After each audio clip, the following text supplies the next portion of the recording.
사도신경함으로써 경건에 시작하겠습니다. 전능하사 천지를 만드신 하나님 아버지를 내가 믿사오며 그 외아들 우리 주 예수 그리스도를 믿사오니 이는 성령으로 잉태하사 동정녀 마리아에게 나시고 본디오 빌라도에게 고난을 받으사 십자가에 못 박혀 죽으시고 장사한 지 사흘 만에 죽은 자 가운데서 다시 살아나시며 하늘에 오르사 전능하신 하나님 우편에 앉아 계시다가 저리로서 산자와 죽은 자를 심판하러 오시리라. 성령을 믿사오며 거룩한 공예와 성도와 서로 교통하는 것과 죄를 사하여 주시는 것과 몸이 다시 사는 것과 영원히 사는 것을 믿사옵나이다. 아멘. 성경 보겠습니다. 성경 로마서 4장 6절에서 8절까지 말씀입니다. 4장 6절에서 8절 제가 읽겠습니다. 일한 것이 없이 하나님께 의로 여기심을 받는 사람의 복에 대하여 다윗이 말한 바 불법이 사함을 받고 죄가 가리워짐을 받는 사람들은 복이 있고 주께서 그 죄를 인정하지 아니하실 사람은 복이 있도다 함과 같으니라. 아멘. 오늘은 성경에서 아주 중요한 구원에 관한 진리 하나를 같이 살펴봤으면 좋겠습니다. 흔히 이제 이신칭의 교리라고 일컬어지는 교리인데요. 이 교리는, 이 성경적 진리는 역사적으로도 아주 중요한 가르침입니다.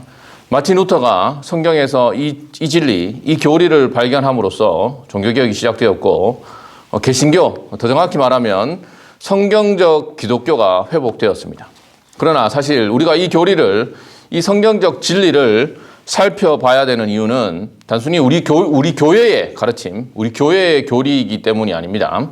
이것은 바로 복되신 하나님께서 우리에게 계시해 주신 성경의 진리이기 때문이고, 더 나아가서 이 진리야말로 우리가 이 진리를 알고 믿을 때 비로소 하나님과 복된 관계, 실제적으로 하나님과 복된 관계를 누릴 수 있는 아주 가장 중요한 성경적 진리라고 할 수 있습니다. 그래서 이 진리를 시간 짧게 한번 살펴봤으면 좋겠습니다. 이신칭의 교리라고 했을 때 오늘 본문 말씀은 이렇게 얘기를 합니다. 이신칭의 여러 가지 아주 중요한 성경적 진리가 있는데 거기서 이제 몇 가지 핵심적인 진리를 살펴보면, 먼저 우리를 죄인을 의롭게 하시는 하나님에 관한 이 진리에서 우리가 주목해 보아야 할 말씀은 이 이신칭의는 하나님께서 죄인을 의롭게 하시는 은혜라는 것입니다. 오늘 본문 우리가 읽은 8절에 보시면 이렇게 말씀합니다. 주께서 그 죄를 인정하지 아니하실 사람은 복이 있도다. 하나님께서 죄를 인정하지 않는 것, 그게 바로 칭입니다.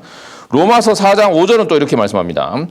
경건한 사람이 아니라 경건하지 아니한 자를 의롭다 하시는 것, 그게 바로 칭입니다. 그런데 여러분 한번 생각해 보시기 바랍니다. 하나님이 어떤 분입니까? 죄인을 의롭다 하시는 그분은 어떤 분이십니까? 거룩하신 하나님입니다. 거룩하신 하나님입니다. 거룩하신 하나님이시기 때문에 하박국이 말한 것처럼 주께서는 눈이 정결하심으로 악을 참아보지 못하시며 라고 말씀합니다. 하나님은 거룩하신 분입니다.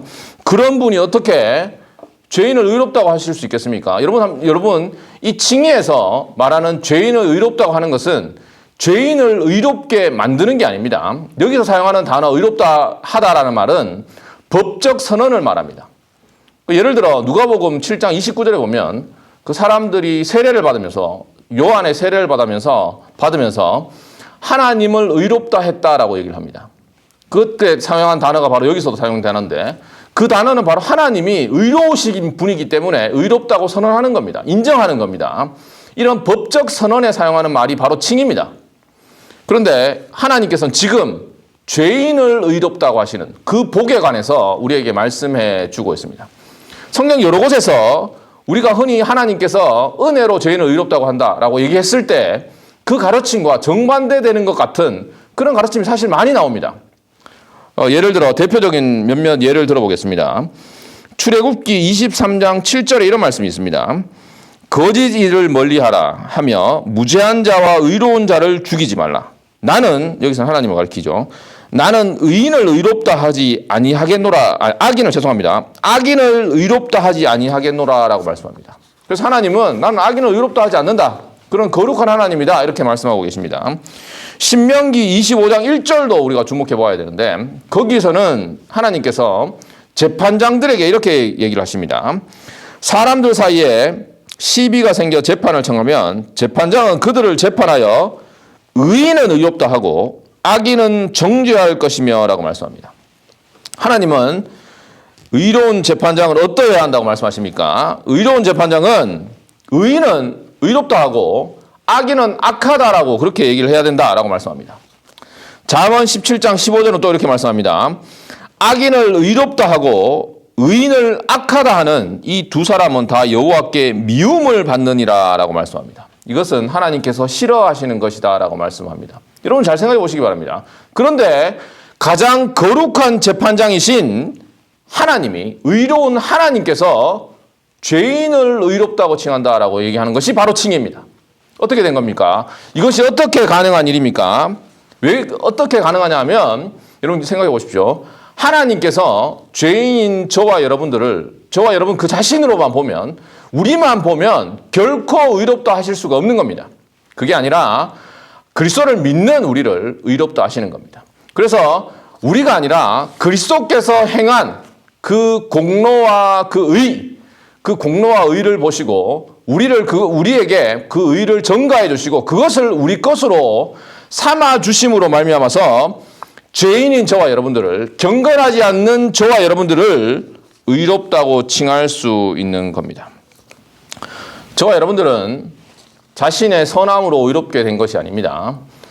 우리의 선행으로 의롭다함 받은 것이 아닙니다. 일한 것 없이, 로마 4장 6절에 있는 것처럼 일한 것 없이 의로 여기심을 받았습니다. 은혜로 의롭다 하심을 받았습니다. 우리의 행위가 아니라 그리스도를 믿음으로 의롭다함 받았습니다. 갈라디아서 2장 16절은 이렇게 말씀합니다.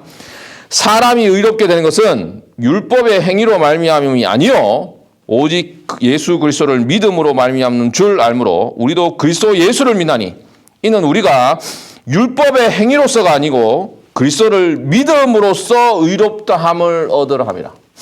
우리는 예수 그리스도를 믿음으로써, 오직 믿음으로 구원을 받습니다. 그런데 여기서도 주의할 게 있습니다.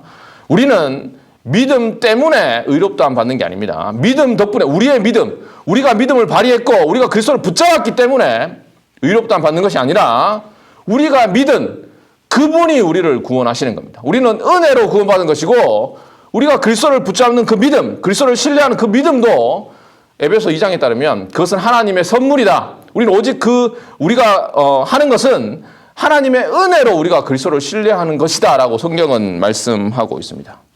죄인을 구원하는 것, 저와 여러분이 구원받은 것은 우리 믿음 때문이 아닙니다. 우리 믿음이 우리를 구원한 것이 아니라 우리가 믿는 예수 그리스도, 그분이 바로 우리를 구원하신 것입니다. 어떤 죄인이든 예수 그리스도를 믿기만 하면 구원받습니다. 그러나 그 믿음은 하나님의 선물이고 죄인은 은혜로 말미암아서 예수 그리스도를 믿게 됩니다.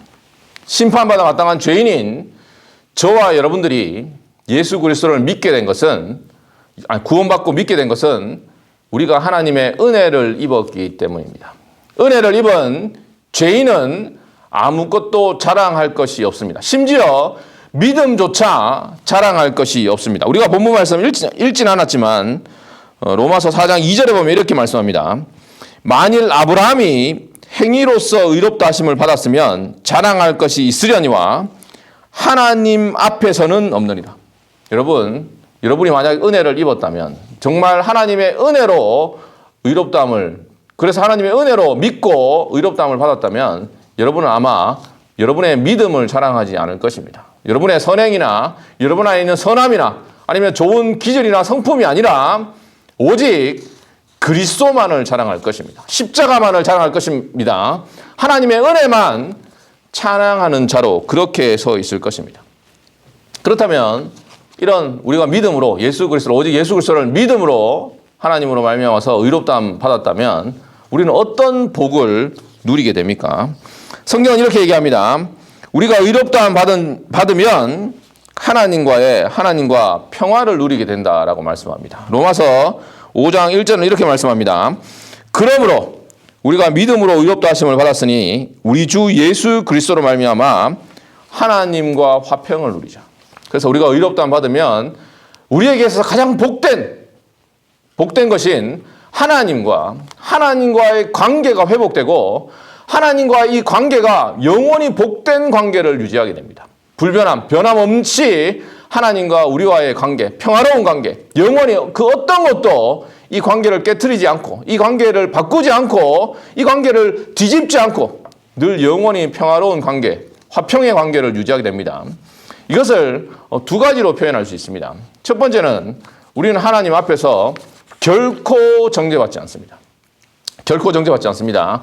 온 세상이 로마서에 보면 온 세상이 하나님의 율법 앞에서 하나님 앞에서 정죄받았다. 심판 아래에 있다라고 말씀하고 있습니다. 율법을 지키지 않으면 성경에 기록된 모든 하나님의 말씀을 항상 지키지 않으면 저주 아래에 있다고 갈라디아서에 말씀하고 있지 않습니까? 그래서 율법은 우리의 입을 막습니다. 율법은 하나님의 말씀을 지키지 않고 순종하지 않고 그대로 지키지 않는 모든 사람들에게 정죄를 선언합니다.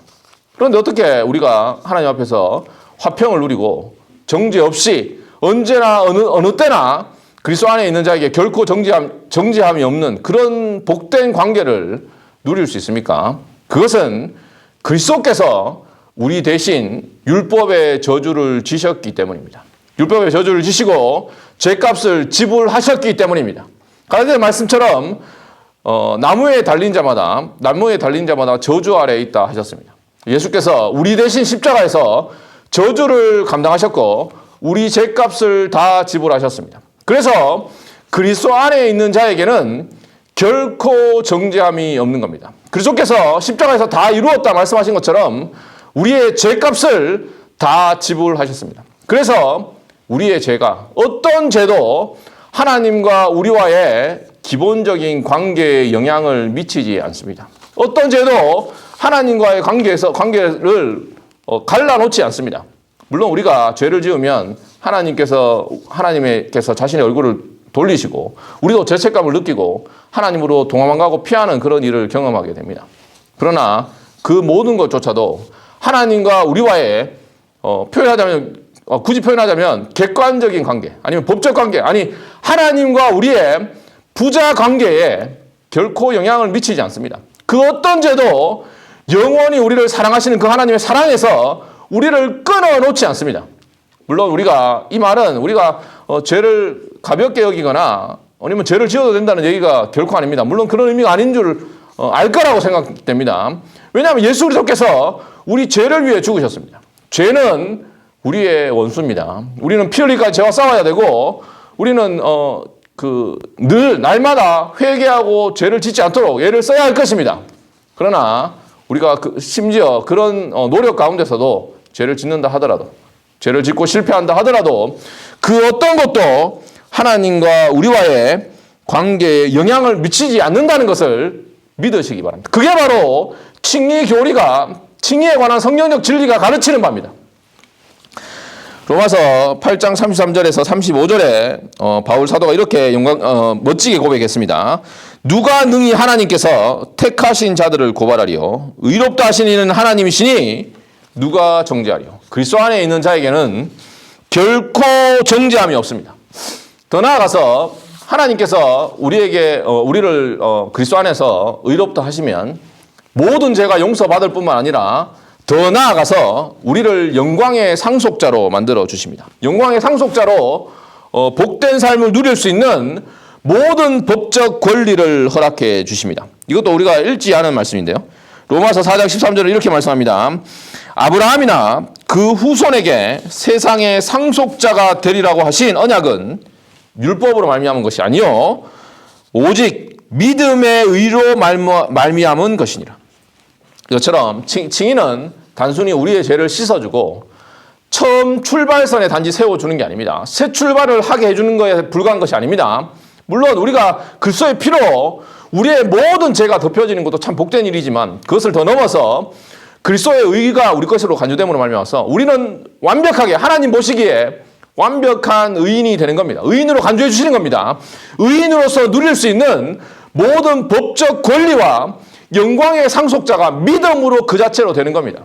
우리가 하나님 앞에서 네가 얼마나 잘하는지, 신앙생활 얼마나 잘하는지, 얼마나 열심히 하는지, 얼마나 열심히 봉사하는지, 우리의 행함에 하나님과의 기본적인 관계가 달려있는 게 아닙니다. 물론 우리가 더 하나님의 은혜 가운데 더 자라나야 되고 더 하나님을 사랑해야 되고 그것이 당연한 것 아니겠습니까?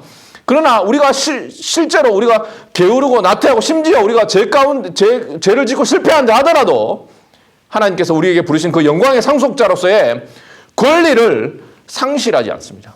상실하지 않습니다. 그 모든 것은 우리의 행함이나 우리의 선행이나 우리의 성품이나 그 어떤 것에 달려있는 것이 아니라 오직 그리스도에게 달려있는 겁니다. 그리스도께서 우리를 대신해서 죄값을 지불하신 것, 그뿐만 아니라 죽기까지, 십자가에 죽기까지 복종하신 율법 아래 나시고 여자 아래 나셔서 참 사람으로서 율법을 성취하신 그 완전한 순종과 그 공로에 하나님과 우리, 저와 여러분과 하나님과의 관계에 모든 그 근거가 거기에 달려 있습니다. 이걸 믿으시기 바랍니다. 이걸 믿을 때 비로소, 이 말씀을 믿고 이해하고 신뢰할 때 비로소 저와 여러분 그때 비로소 참되고 복된 신앙생활, 더 이상 우리의 행위를 근거로 해서 하나님과 관계를 맺는 것이 아니라 하나님의 은혜, 그리스도의 공로와 순종에 근거해서 참된 감사의 신앙생활을 그때 비로소 시작할 수 있는 겁니다. 여러분, 하나님은 모든 죄인에게 주 예수를 믿으라고 명령하십니다. 여러분은 예수 그리스도를 믿으셨습니까? 죄인을 의롭다 하시는, 이단자가 아니라 죄인을 의롭다 하시는 이 하나님의 복음을 믿으셨습니까? 믿었다면 여러분과 저는 우리가 잘나서 그런 게 아니라 하나님께서 저와 여러분에게 창세전부터 계획하신 그 은혜를 베풀어 주셨기 때문입니다. 이 은혜를 입은 자들은 자기의 행함을 의지하지 않습니다. 오직 나를 사랑하사 나를 위하여 죽으신 하나님의 아들만 의지합니다. 그분의 피로 저와 여러분의 죄가 완벽하게 다 씻겼습니다. 그리스도만큼 의롭고 그리스도만큼 깨끗해졌다라는 선언이 바로 이 칭의가 가르치는 가르침입니다. 하나님께서 우리를 이렇게 사랑하셨고 이 사랑에서 아무도 끊을 자가 없습니다. 이 관계의 기초에서 이 성경적 진리를 잘 이해하고 믿고 이 진리에, 하나님께서 계시해 주신 이 진리에 여러분의 신앙을 세우시기 바랍니다. 그래서 참으로 하나님과 복된 관계를, 복된 관계와 거룩함을 추구하시는 저와 여러분 됐으면 좋겠습니다. 이제는 우리 주 예수 그리스도의 은혜와 하나님의 사랑과 성령의 교통하심이 오직 주님만 바라보고 주님만 신뢰하고 주님만 믿기를 원하는 하나님의 모든 백성들 위해 영원히 함께 있을지어다. 아멘.